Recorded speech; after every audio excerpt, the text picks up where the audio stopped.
Hi, my name is Beer, and let's start with Dragon's Dogma 2. First part of the game was an unbelievable hit and still is one of the best open-world RPGs ever made. And it's kinda unique because it's made by Japanese people and it doesn't contain any anime stuff where men look like women, and no dead girls are crawling out of your TV screen as well. Also, the setting is medieval European. The developers took their job seriously and even went to Europe to explore various medieval castles, took photos, made measurements and all that. So everyone hopes, including me, that the second part will be made with the same quality. So here on your journey you will be joined by pawns, mysterious otherworldly beings in an adventure so unique you will feel as if accompanied by other players while on your own adventure. Yeah, the game is strictly single player, but it will make you feel like you are in a circle of friends, the feeling most of us don't have in real life. The game contains great physics technology, artificial intelligence and the latest graphic solutions. Dragon's Dogma 2 may become one of the most immersive open-world RPGs, there is no doubt about that. Stormrite.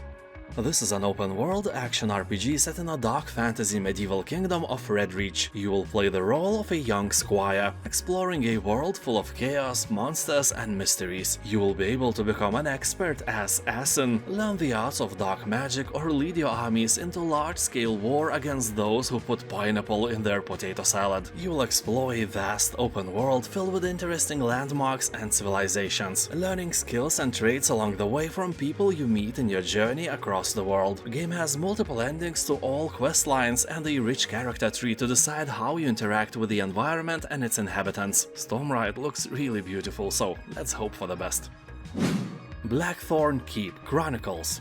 Here you are, the last heir of your line, and when a rogue regiment threatens to capture your lands and castle, you are caught in a chain of events that can alter the destiny of your family. From the first sight, the game looks heavily inspired by Dragon's Dogma. Color palette, environments and even combat has something similar to a famous game. BlackThorne Keep takes place in a low fantasy setting, you know, like Game of Thrones was before the dragons and all the frosty dead people arrived into the scene. Of course, by looking at the gameplay you can almost smell the lack of budget, and that may be the worst nightmare for the developers. I have seen countless projects that just ran out of money and were released anyway. Then they got like 150 reviews with 50% of negative score and were forgotten forever. You know, like the Isles of Adelar, for example, which honestly looks even better than this game.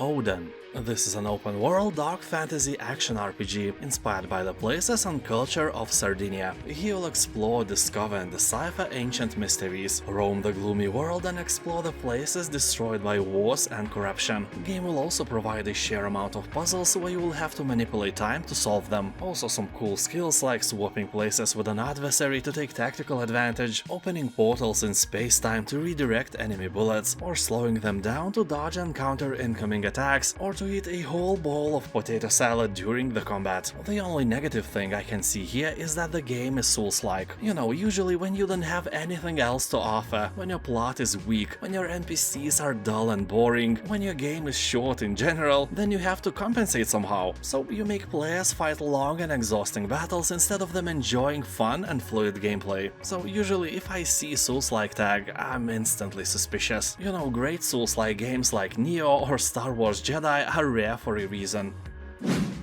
Forsaken Realms, Vahrin's Call. Here, according to developers, you will delve into an entirely original handcrafted high fantasy universe, where you will seek and solve many puzzles and challenges hidden throughout the world. You can adapt your apparel, weapon, imbue, spells and skills to match your unique playstyle, and then embark on an adventure to uncover lost secrets. The graphics are a bit cartoony, but I like them way more than some of the others in this list. You know, if you can't make realistic graphics right, just don't. There are other ways to make your game pretty, and developers of this game understand that very well. What they fail to understand is that naming your game Forsaken Realms is a bad idea. Both words are overused cliches. I literally had to check a few times on how this game is actually named, because I kept calling it in my mind Forgotten Realms or Forsaken World or The Forgotten World. Well, honestly, even now, when I just said its correct name a few moments ago, can you remember it? Can you? If yes, kudos to you, you are better than me. Now subscribe. Well, jokes aside, the game looks really good, and I think it's going into my wishlist, because there is no way that I will remember this name correctly after a few months. So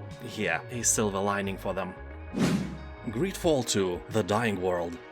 First part has only a 77% of positive review score on Steam, so maybe part 2 can do better. This time you play as a native, uprooted by force from your island and taken to the continent of colonists. In this old world, ravaged by war and scarred by the plague and political scheming of the different factions, you need to regain your freedom and control of your own destiny. Here, every choice has an impact on your adventure. Diplomacy, manipulation, infiltration and combat are all viable ways for you to achieve your aims. While no details are given to us so far, release date is also somewhere in the shadows, but I'll keep an eye on this game, so stay with my channel and you won't miss anything. The Wayward Realms. This is one of the titles I'm really excited for because of the developers involved. It's directed by two guys who were in charge of a team behind the Elder Scrolls Arena and Daggerfall, so it's being made by some really old dudes. The Wayward Realms is an open-world fantasy RPG where choice, consequence, scope and role-playing will be experienced in a realistically scaled world in a new class of game, the Grand RPG. It is set on a group of over 100 realistically scaled islands, known collectively as the Archipelago, where scores of factions vie for influence and power. Not much of actual gameplay is available yet, but in this pre-alpha footage we can already see similarities to Elder Scrolls games. That, I think, is never bad. But as always, an indie studio making the game on such a large scale is risky business. Gothic 1 Remake.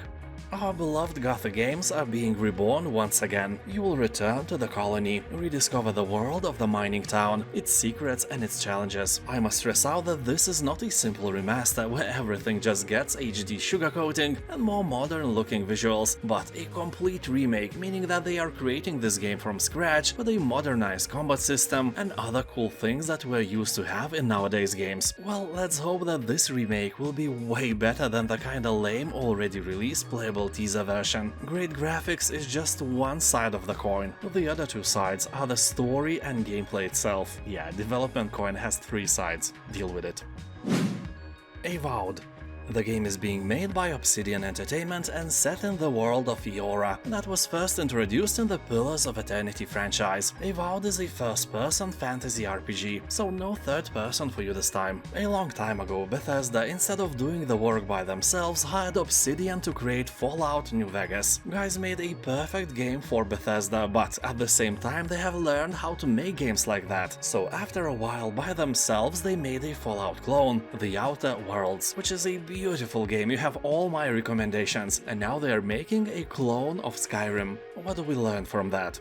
Well, don't share your secrets, just don't, especially if they are so profitable. Anyway, now both companies belong to Microsoft and the rivalry is only on the level of honor, although the size of Avowed is not as big as we might have expected it to be, especially after the studio was bought by Microsoft. You know, funding should be flowing like a river. They should have as many dollars now as there is communism in China. Despite that, the game by its size will be closer to The Outer Worlds than to Skyrim. That is a shame, but you know, it's better to have a smaller game filled with stuff to the brim than a 1000 procedurally generated planets.